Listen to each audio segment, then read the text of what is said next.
አለይኩም ወረህመቱላሂ ወበረካቱ። ውድና ተከበራችሁ ወደ ቻናሌ ቤተሰቦች እንዴት ናቸው? እኔ ሰላም ነኝ አልሐምዱሊላህ። በያላችሁበት ሰላም፣ አንድነት፣ ፍቅር ያምጣልን። ወጥቶ መቅረትን አላህ ያዝልን። ለቤቴ አዲስ የሆናችሁ ሼር፣ ሰብስክራይብ ያደርጋችሁ አበረታቱኝ። ቅንነት ለራስ ነው። በቅንነት ላይ ሼር እያደረጋችሁ አበረታቱኝ ማለት ነው ውዶቼ። አላህ ሱብሃነሁ ወተዓላ ሀገራችንን ሰላሙን፣ አንድነትን፣ ፍቅሩን አንጥቶ በሀገራችን ላይ ይሰብስበን። የዛሬ ዓመት ሁሌም ያው የዛሬ ዓመት እንላለን። ኢንሻአላህ ባላ ፈቃድ ለወደፊት ዛሬ ዓመት አድርሶን ከቤተሰቦቻችን ሀገራችን ሰላም ሆኖ ከቤተሰቦቻችን እኛም ሆነን የምንጦም ያደርገን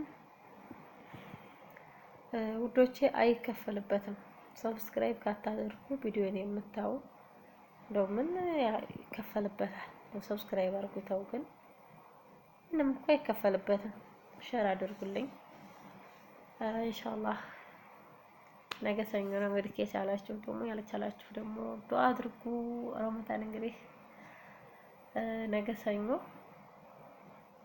ማስከኞ ነው፣ ሁለት ቀን ነው የቀረም ማለት ነው። እንግዲህ በሰላም የምንቀበለው በሰላም ተቀብለን ጾመን የምንጨርስ ያደርገን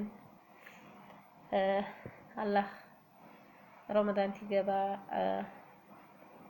ኢትዮጵያ በማንኛውም ሀገር በጦርነት ውድማ በየትኛውም ቦታ ለሚሰቃዩ ወገኖቻችን፣ ቤተሰቦቻችን በሶሪያ በሀገራችን